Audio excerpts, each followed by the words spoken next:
Hello, everyone, and a warm welcome to this NAMA facility webinar on financial mechanisms and the NAMA support project. My name is Zach Greer from the Technical Support Unit of the NAMA facility, and we're coming to you live today from cold, dreary Berlin. Hopefully the weather is better wherever around the world you may be located. We're excited to begin, and it looks like we have nearly 300 participants today. Again, a warm welcome to each of you. On the next slide here is a photograph we just took of the colleagues who are here working on this today, on this webinar today. From the left is my colleague Natasha, followed by myself, Janka, and Jose. Natasha is here with us working hard to ensure that we have the technical functioning of the webinar, that it runs smoothly. Janka, Jose, and I will guide you through the content of this webinar and will answer your questions during 2 Q&A sessions. Before we have a look at today's agenda, my colleague Janka will provide a brief overview of the technical settings of this webinar. Thank you, Zach, and hello, everyone. First, I would like to provide a quick introduction to this webinar's control panel, which you can see here on the right of this PowerPoint slide. Feel free to follow along the screen as I will be walking you through using this mouse. Let's take a look at some of the control panel settings. First, you can view the webinar in full screen using this button.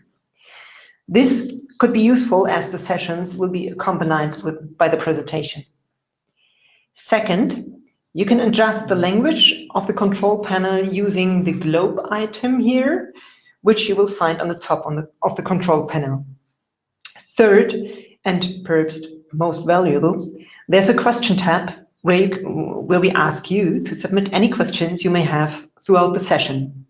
To do so, open the question tab and type your questions in the window. We, the webinar hosts, will be the only ones who can see that, and we will try to answer the questions in the 2 Q&A sessions today. So please feel encouraged to, or be encouraged to submit any questions you may have during the presentation as and when they occur to you. Please note that any questions that we are unable to address due to time constraints, we will follow up individually using the email with which you registered for this webinar. As it is a good tradition in the NAMA facility, we will of course also publish on our website the PowerPoint presentation together with the recording of this webinar. And I would like to hand things back to Zach, who will guide you through the agenda of this webinar. Thank you, Janka. So taking a look at today's agenda, we'll first start off with a brief overview of an introduction to the NAMA facility. My colleague Jose will then introduce us to financial mechanisms and some of the key considerations to keep in mind when thinking about or designing such mechanisms. Janka will then highlight the different kinds of financial mechanisms that can be found across our portfolio of NAMA support projects, or NSPs as we like to call them. We'll round this out with the first Q&A session. So again, please be sure that you submit your questions when they arise so we can address them in the Q&A sessions. In the next section here, I'll zoom us in on one particular financial mechanism, a guarantee fund, and then walk us through an example of one from our portfolio. Following this, Janka will guide us through the NAMA facility's financial mechanism expectations, and this may be of particular interest to those of you interested in developing something for the 6th call. After that, we'll have our final Q&A session before discussing the NAMA facility's presence at the COP24 and the 6th call. So please stick with us today, and let's begin with an overview of the NAMA facility. As some of you may already know, the NAMA facility supports developing countries and emerging economies in implementing ambitious NAMAs. And NAMAs can function as an important building block to implement nationally determined contributions, or NDCs, under the Paris Agreement. NAMAs, or Nationally Appropriate Mitigation Actions, are voluntary climate protection measures taken by developing countries and emerging economies, which are embedded in national strategies for low-carbon development. In 2013, the NAMA facility was set up by BMU which is the German Federal Ministry for the Environment, and BASE, the UK Department for Business, Energy and Industrial Strategy. In 2015, the European Commission and the Danish Ministry of Energy, Utilities and Climate and Ministry of Foreign Affairs joined the NAMA facility as additional donors. And representatives of these donor institutions are members of the board of the NAMA facility, which is the central decision-making body.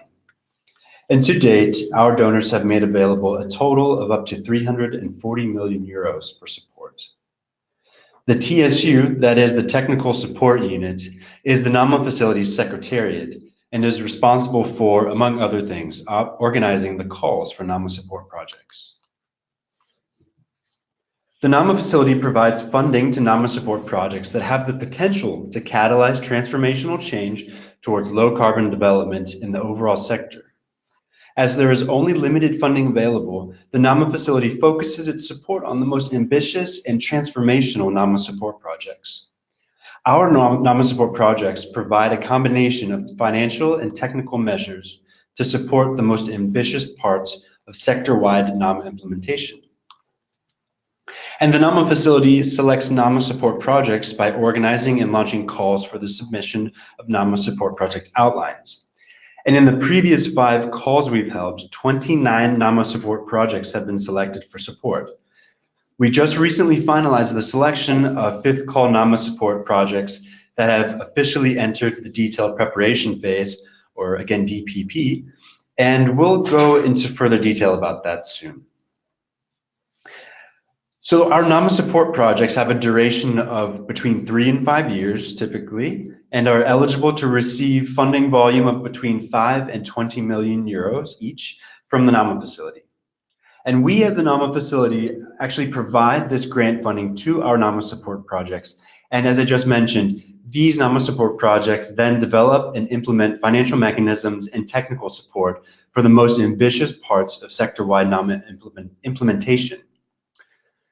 Furthermore, we'd like to emphasize that the NAMA facility has no regional or sectoral focus, and we encourage the submission of project outlines from a wide range of countries and sectors.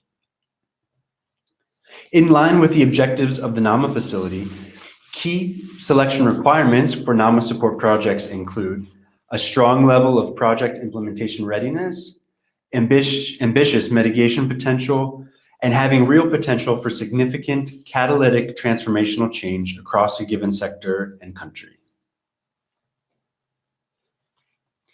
Here you can see a current map of our portfolio with the light blue color representing countries with NAMA support projects in implementation.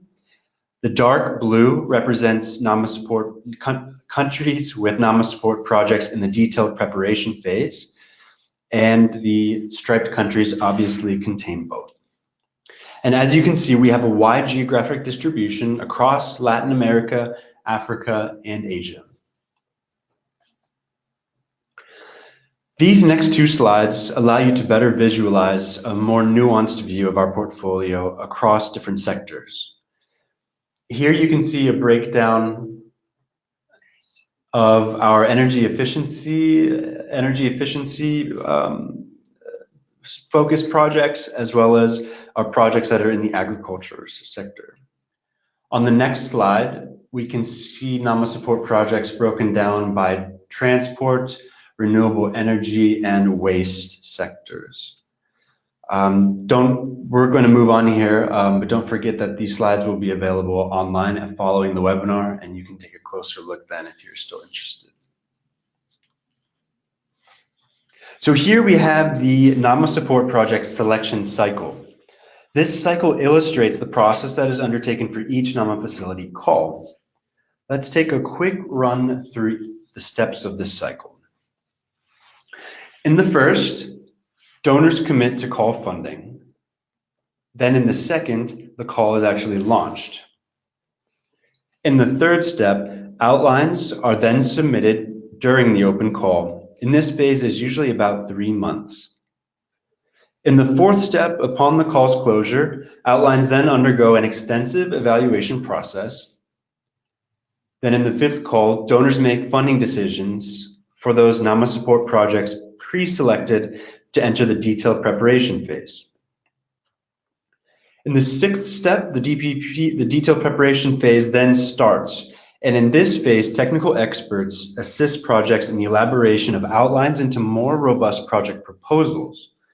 This phase lasts between 6 and 18 months, depending on the needs of each individual NSP. In the seventh step, detailed NAMA support project proposals are then submitted. In the eighth, the proposals are assessed by the technical support unit of the NAMA facility and presented to the NAMA facility board. In the ninth step, the board makes its final decision on NAMA support projects that will be funded for implementation. And in the 10th and last step, implementation of the NAMA support project begins. And in this stage, the robust project plan that was developed in the proposal is implemented over a period of between 3 and 5 years. And there you have the full cycle of the NAMA facility's NAMA support project selection process. Please be sure to send us any questions you may have about that, again, so we can address them during the Q&A sessions. So the most recent batch of NAMA support projects to start going through the NSP selection cycle were from the fifth call, and taking a closer look at those and that process, the UK, Germany, and European Commission earmarked up to 85 million euros for the fifth call. It was launched at the COP23 in December of last year in Bonn. Outlines were submitted then until the 15th of March 2018. We received a high number of outlines. A total of 76 NAMA support project outlines were proposed, and now donors have chosen 7 to enter the detailed preparation phase.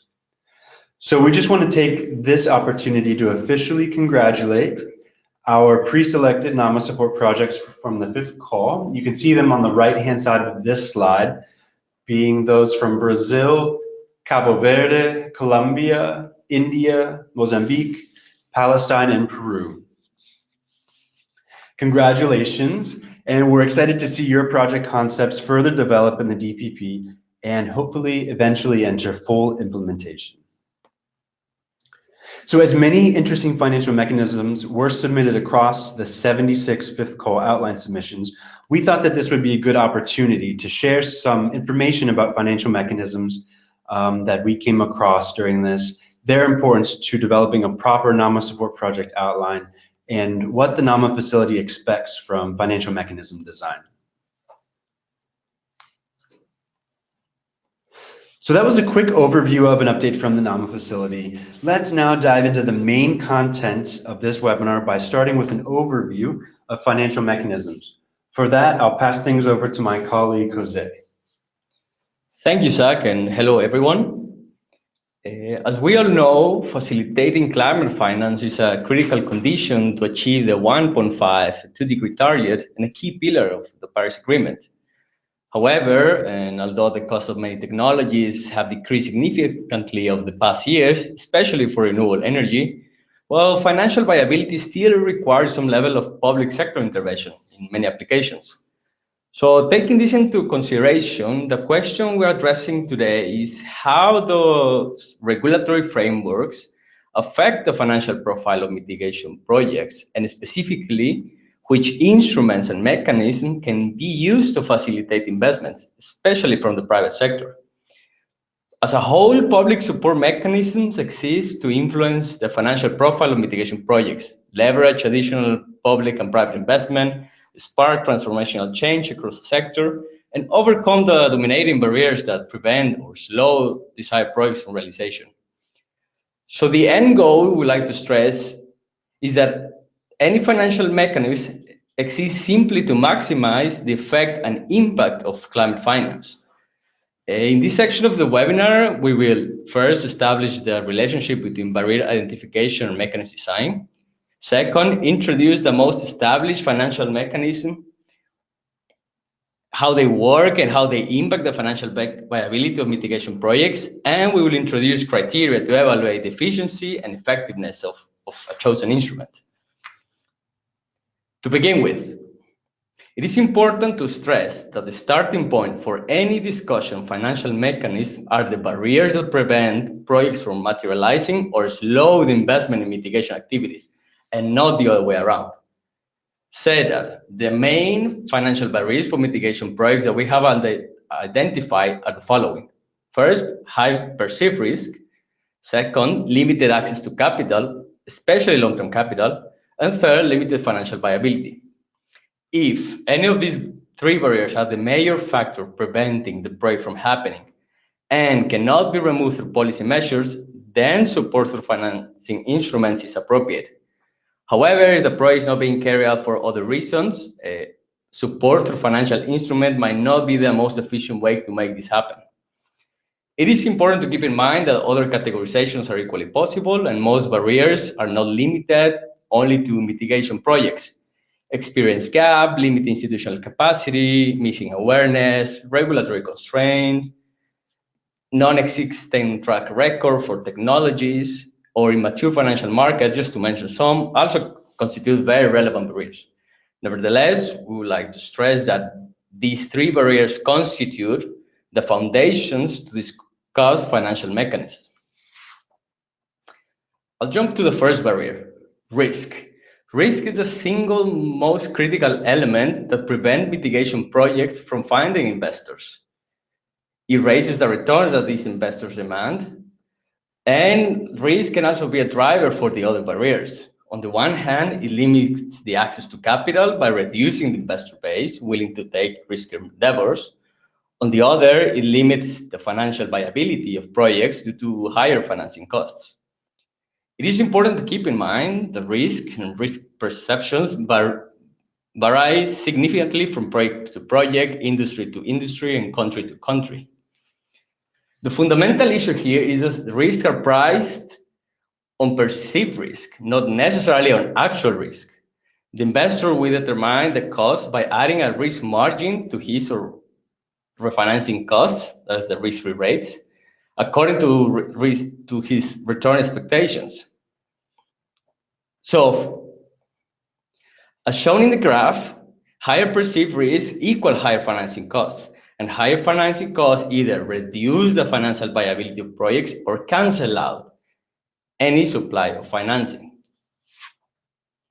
So, as the first key message, we would like to stress that understanding and identifying the barriers that prevent mitigation projects from realization is the starting point for financial mechanism design. As previously mentioned, public finance mechanisms are tools that aim to address and overcome these financial barriers. Risk mitigation instruments address high perceived risks. Financing and refinancing instruments, such as concessional loans by development finance institutions, supply additional finance, addressing the barrier of limited capital, especially in mature financial markets. And grant address the limited financial viability of projects, fulfilling this gap that will make a project viable. Said that, we would like to stress that having understood and identified the barrier and knowing the instruments, the key is then to choose the appropriate financial mechanism that efficiently and effectively removes, tackles, and overcomes the identified barrier. To begin with, risk mitigation instruments address the barrier of high perceived risk. Their focus is on both avoiding defaults and protecting investors in case of default. Political, regulatory, and off-taker risk guarantees and loan guarantees are the most prominent examples. The first type covers losses caused by specific political events and regulatory changes, such as, to mention a few, currency inconvertibility, transfer restriction, expropriation, any kind of domestic disturbance, breach of contract, or non-honoring of financial obligations. The other type, loan or credit guarantees, cover losses in the event of a debt service default, regardless of the cause of the default. That is, both political and commercial risks are covered with no differentiation of the source of the risks. Loan guarantees can be full credit guarantees, covering the full amount of the debt, or partial credit guarantees. These ones are the most common, applying only for a defined portion. So the relevance of this type of instrument, risk instruments, is the impact they have, and which can be fourfold. First, a more attractive risk profile can increase the appetite for lenders, therefore increasing the debt portion of the capital structure. Second, it can extend the loan maturity. Third, it can reduce the requested risk margin and consequently the overall interest rate, therefore reducing the cost of money. And finally, equity investors might reduce their equity return expectation. Jumping to the barrier of limited access to capital, financing and refinancing instruments address it. The main instruments are direct financing and co-investments and refinancing, either case by case or on lending. In the case of the first one, direct financing, development finance institutions or governments through their national development banks can provide direct loans to green projects when the capital is missing. Direct financing can be equity, mezzanine capital, or senior debt. The second one, if local financial intermediaries cannot transfer maturities as required, but they can perform a decent credit assessment, then refinancing instruments can unlock their capital. In this case, development financial institutions can lend to local financial intermediaries for the purpose of on-lending. On-lending refers to lending money that they have borrowed to green projects. Just three final points are worth mentioning here. First, the involvement of the public sector in financing can have an indirect mitigation effect. Second, the provision of capital at more attractive interest rate due to the cheaper cost of capital can help to improve the financial viability of mitigation projects. And third, and this is very relevant, in order to avoid a pipeline with limited investment opportunities, the implementation of refinancing instruments are often accompanied with technical assistance to provide supports with, especially with project origination.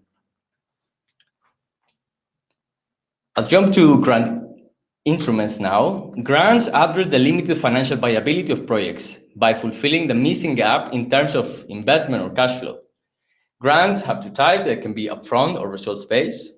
The first one, reduce the capital exposure of project initiators, reduce the required investment of capital, and also play an important role during the high-risky early stages of project development, also in research and development.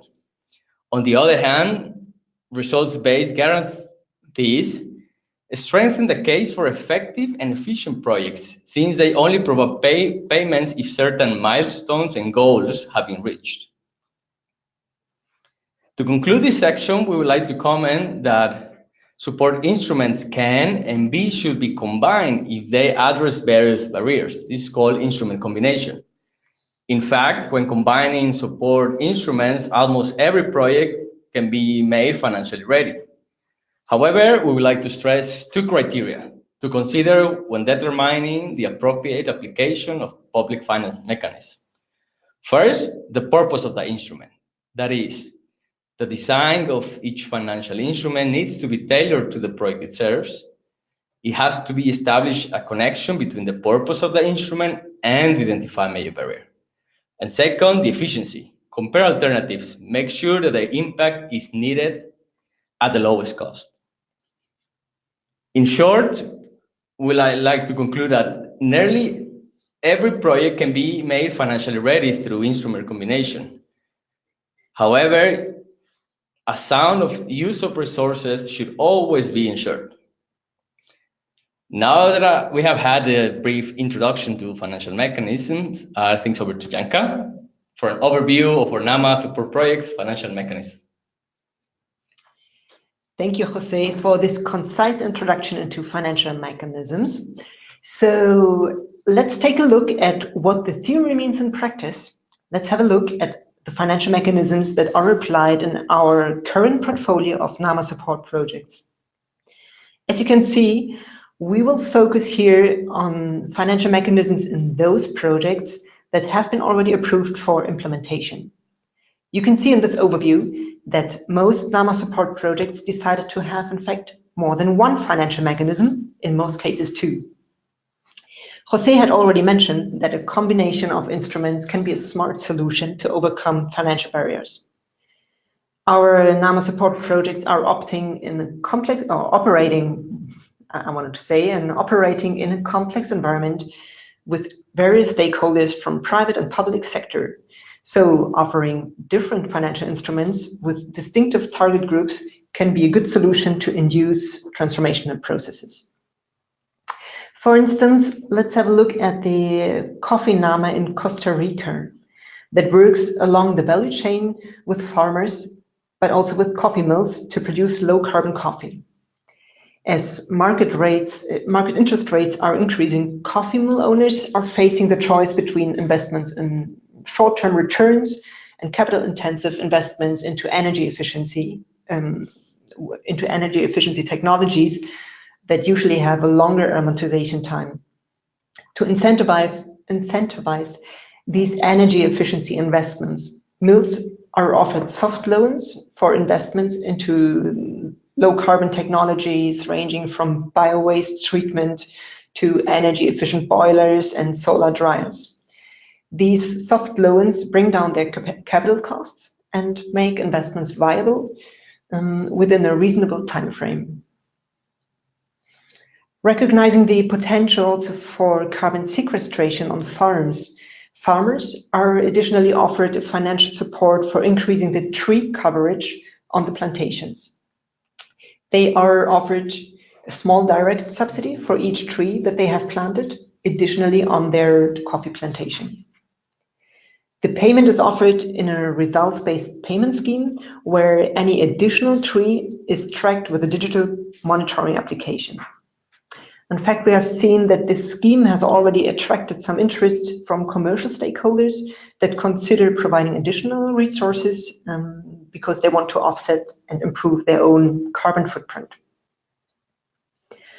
Another interesting example from our portfolio is the financial mechanisms in the case of Colombia, where the NAMA facility supports the complete transformation of the domestic refrigeration sector with the ultimate goal to completely ban HFCs, so ozone depleting substances, or no, in this case, not ozone depleting, but I'm sorry, but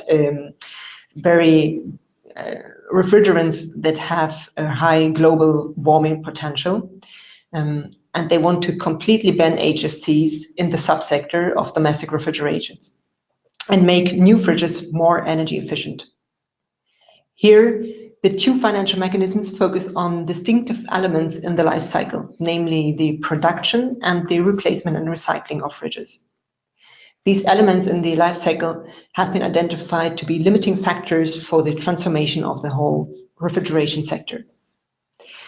Our NAMA facility funding is used for a concessional loan to local manufacturers to convert their production lines to green fridges. And these concessional loans are designed to overcome, in the end, the barrier of high interest rates, so as to lower the capex costs for these investments. Additionally, parts of the NAMA facility funding is also used for a scrapping bonus program for old fridges. The cost for this scrapping bonus program is shared between the retail sector, manufacturers, and utilities on the one hand, and NAMA facility on the other end. The financial mechanism addresses here the current lack of economic incentives for households, which are usually poor, to return their old fridges for proper recycling, and this program also helps to build up a business model for the recycling sector. This scrapping bonus program also addresses the rebound effects in a very smart way, as it ensures that household fridges are replaced and all the old inefficient ones are taken off from the market, rather than incentivizing the installation of any additional bigger units. Last but not least, this program also builds up a financing vehicle for a future enhanced producer's responsibility scheme that can be operated as part of an integrated waste management system. The importance in this example, in the Colombian one, is that I want to point out the close interlinkage of this financial mechanism and the regulatory framework that heavily supports the transformation and change in the subsector. Because there will be or the intention is to set up a real regulatory ban of HFCs. Unfortunately, it would take too long to run you through each financial mechanism in detail. I'm sure, though, that we will address and present some of them in future NAMA facility events and webinars as well. In fact, one of them, the guarantee mechanism, will be addressed in our next session. So I will rather stop here and hand over back to Zach. Okay, thanks for that, Janka. That was quite interesting. While you've been talking, some people have been submitting questions here. And before you go too far, the first one I have looks like Harold in Canada is asking, is the development of a NSP, NAMA support project, financially supported? Well, the question, in fact, from our perspective is twofold. We do require that there is already some project concept in place, that the NAMA, in fact, is in place, and project proponents develop with their own resources or with other resources not provided by the NAMA facility, a project outline. But then, as in the second step, once a project is selected for or pre-selected for support, it receives some funding for the detailed preparation phase. But more on all this, we will probably address in one of the upcoming webinars in January. Okay, thanks. Looking through the other questions that have been submitted here, it looks like Sandra is wondering, can we present an NSP that requests only grants? Well, I would propose, given from what Jose has already been telling, and we are a bit hesitant, but I would propose to take this question and address it in the second session of today's webinar, when we will talk about expectations from the NAMA facility. Okay? Okay, perfect. Looking at another one here then, it says, which elements should we analyze in order to identify the financial barrier that we're looking to tackle? And I'll pose that one to Jose. Thank you, Zach. It's actually a very good question. Since I was mentioning the starting point of financial mechanism design is actually barrier identification, and it's not an easy process. First, it's very relevant to keep in mind that barriers will vary from project to project, sector to sector, and country to country. That is, the answer is very, very context dependent. A key step to fully understand a key step for this process is to keep in mind the barriers that will affect that project in that particular geographical location and within a particular regulatory framework. First, I would recommend that a complete and comprehensive market research should be first done. That's a very good step to achieve this. It should include all elements: market conditions, key participants, regulatory frameworks, market historical evolution, trends, data. Data is very relevant to understand barriers, and key indicators analysis, both qualitative and quantitative. Also, another key area to identify barriers is experience in previous cases. They are an excellent source of information to understand barriers. That is, compared information with related projects or programs that were previously developed in the same country or in different locations. Sharing experiences with former project developers, leaders, they can give a full understanding of what is affecting a sector, a project in a precise location. Great, Jose, thanks so much. Let's see here, looking at a next question that's come in. It says, I understand that the NAMA facility provides grant funding. Do you also offer concessional finance to projects? And I guess we'll send that question to Janka. Thank you, Zach. Well, Zach has pointed out that the NAMA facility at the program level, our offer is a grant offer. We do not provide any concessional loans or guarantees. But as Zach already mentioned in his introduction, we would expect that at the NAMA support project level, our grant funding is mobilizing additional funds, and that our grant funding is used to set up a range of financial mechanisms that is not only that would not be limited to grant funding.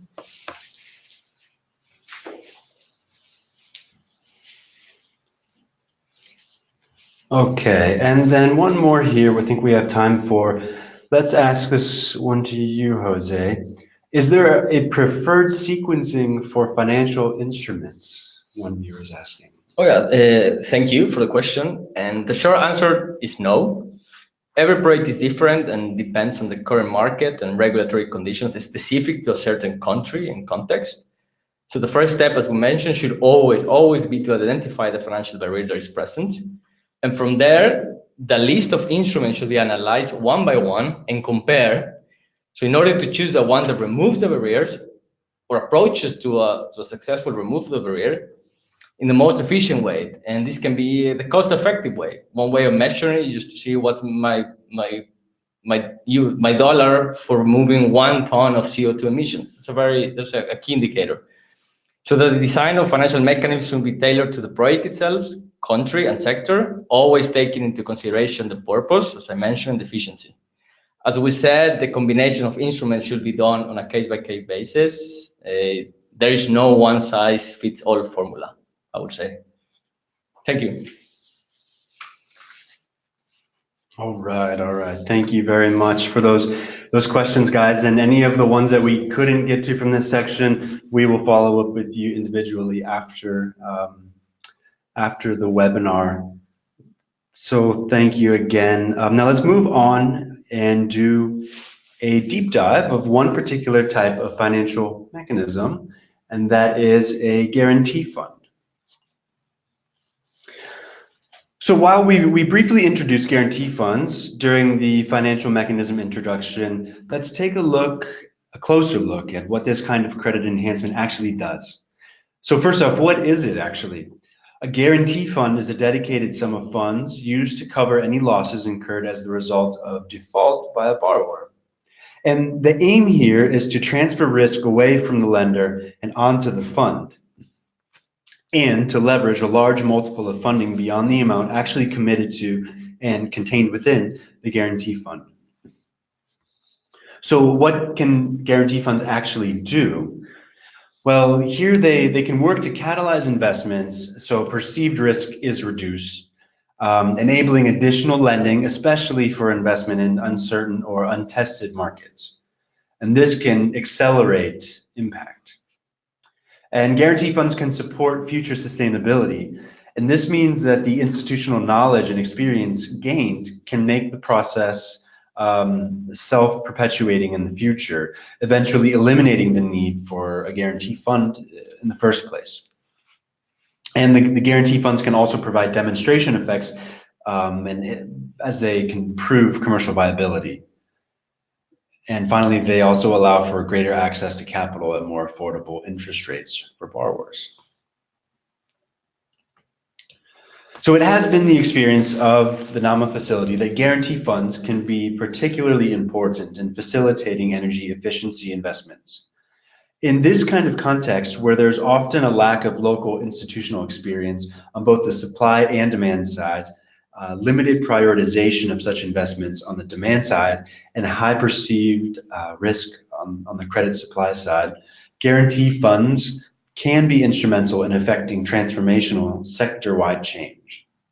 And today we've put together an example from our NAMA support project in South Africa, the title of which is Energy Efficiency in Public Buildings and Infrastructure Program. Similar to what we just outlined, in this context, a couple of barriers have been impeding such investments in energy efficiency improvements, including perceived liquidity and credit risk of public entities in South Africa, limited experience and technical understanding in financing projects that are focused on energy savings-based lending models. And one point we would just like to bring up here, While we do think guarantee funds can be well-designed financial mechanisms, please do note that establishing guarantee funds can be quite complex, especially regarding the institutional setup and contractual arrangements and so forth. So let's take a look at our example here, and you can follow along with each numbered box in the diagram following the arrows, and the mouse will guide you along.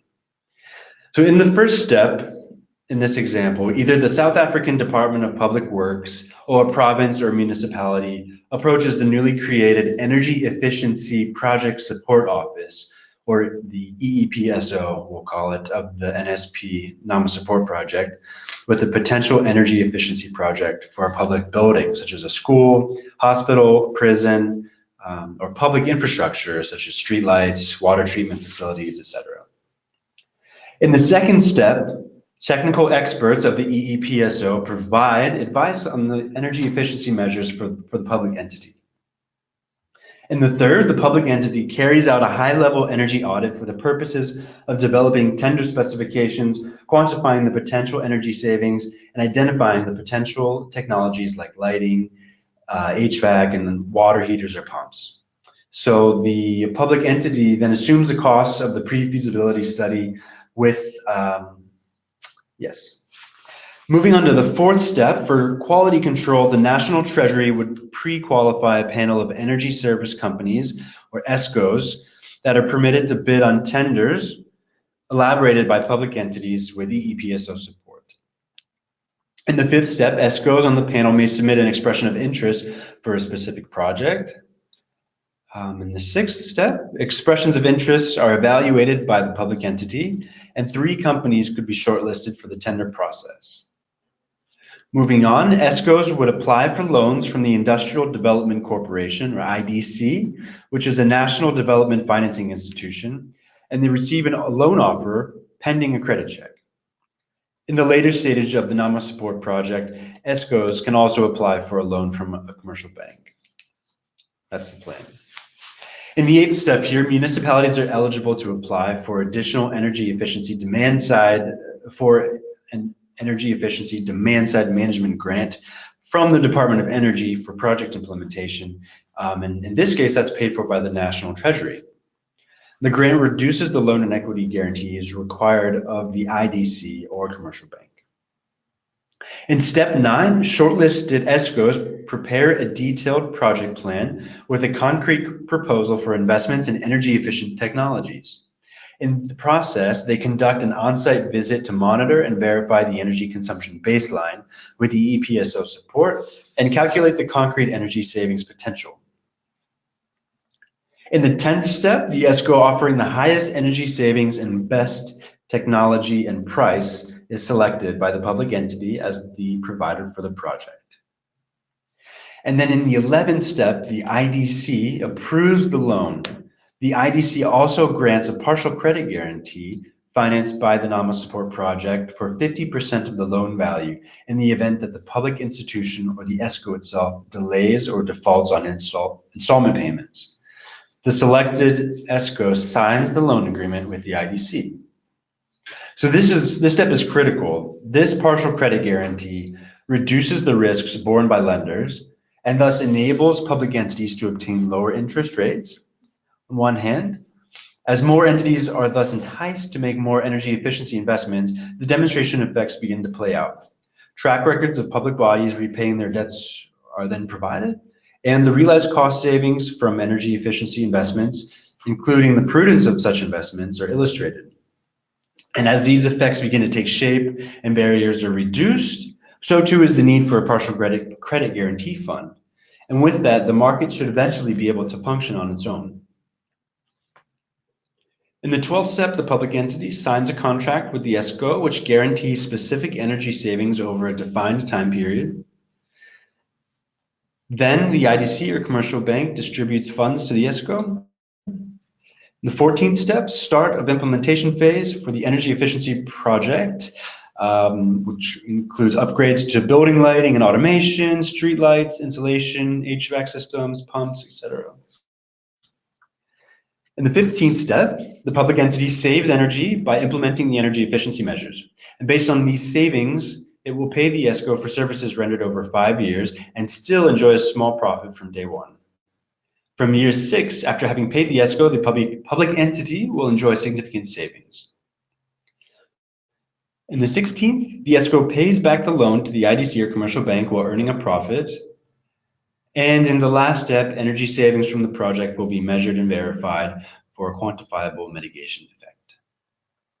And that's it. With the help of a partial credit guarantee, demonstration effects are able to be presented, showing that the public entities can repay their loans and that these energy efficiency investments can pay for themselves. And in that sense, this project and the NAMA facility funds utilized are catalytic, with an impact that can scale up far beyond the confines of this NSP.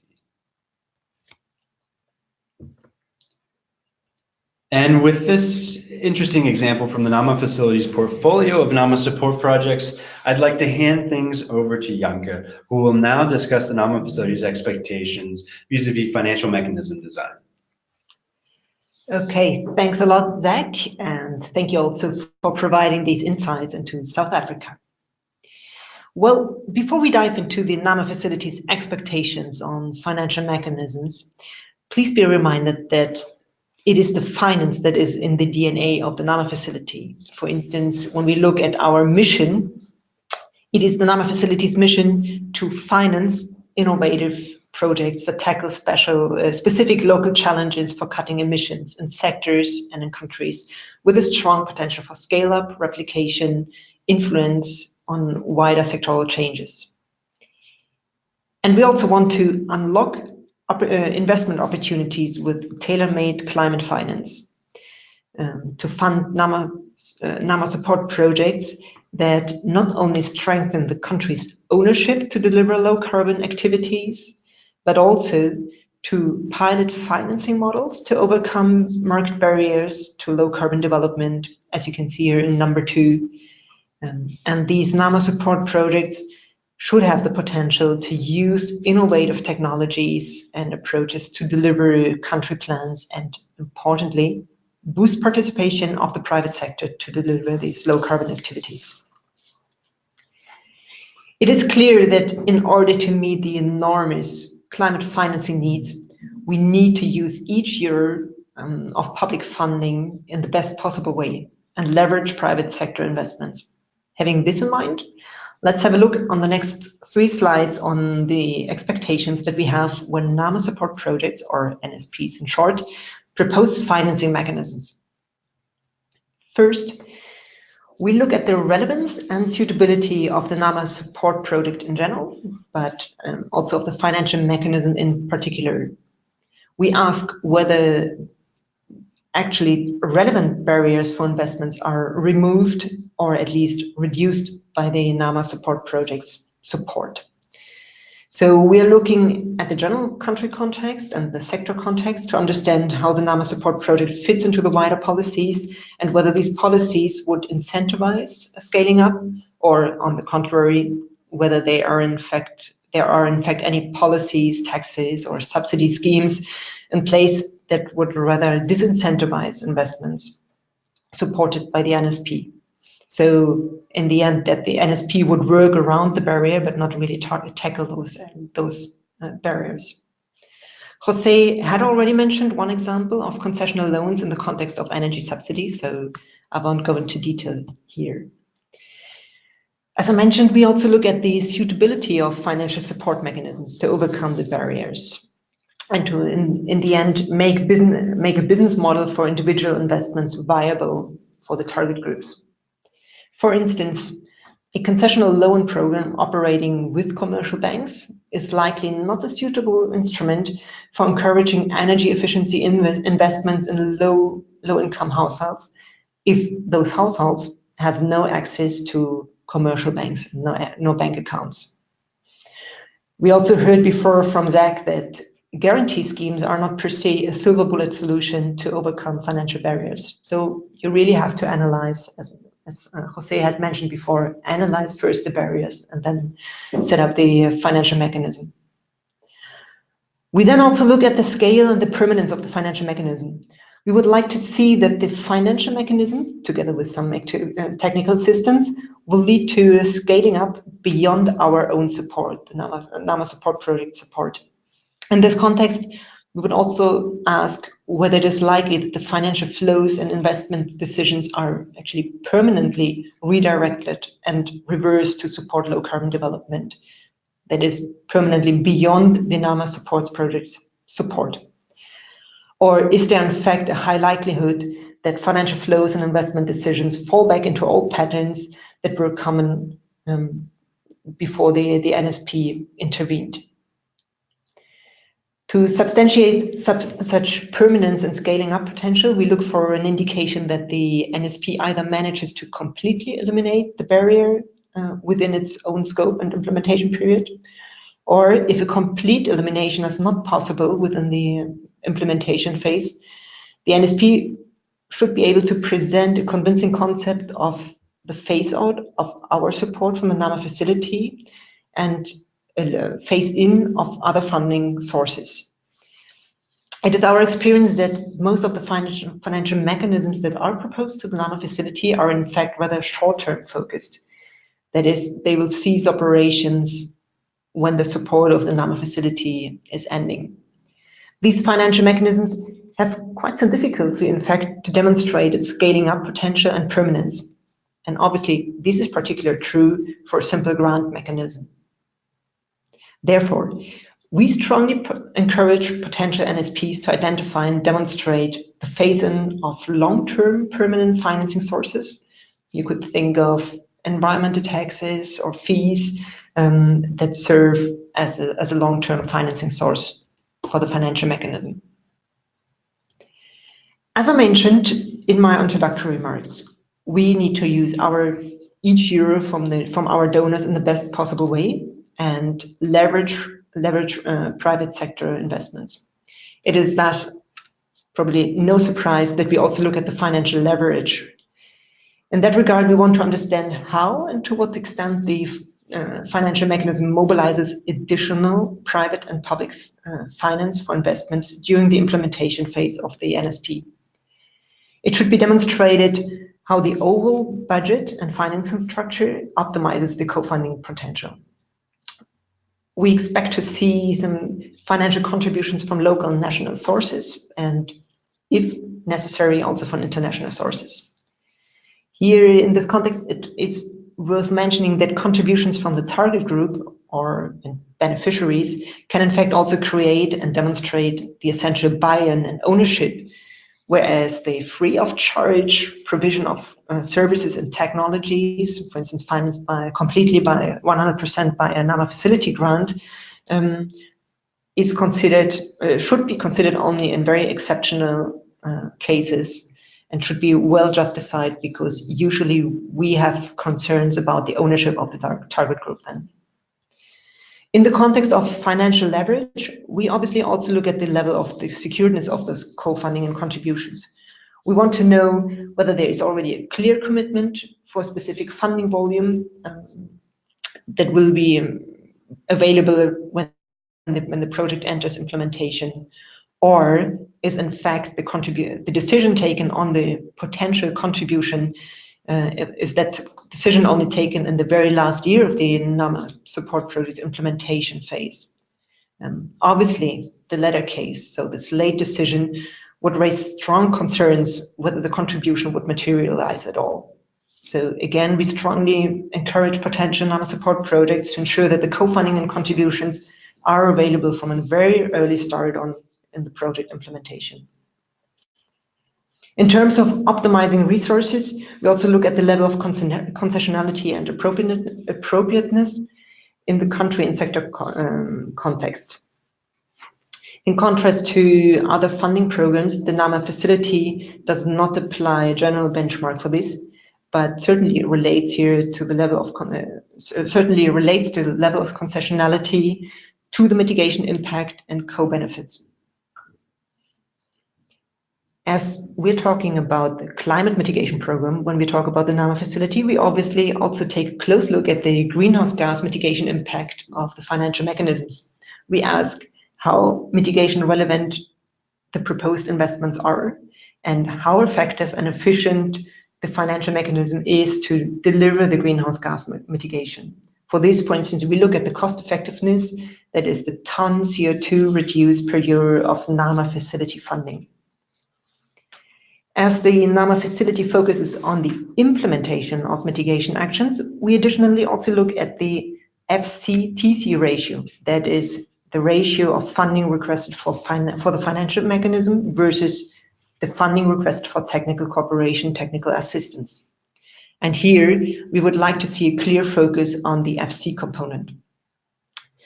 Last, we also expect the financial mechanism to focus its support on incremental costs of investments rather than on ordinary replacement costs for business as usual technologies.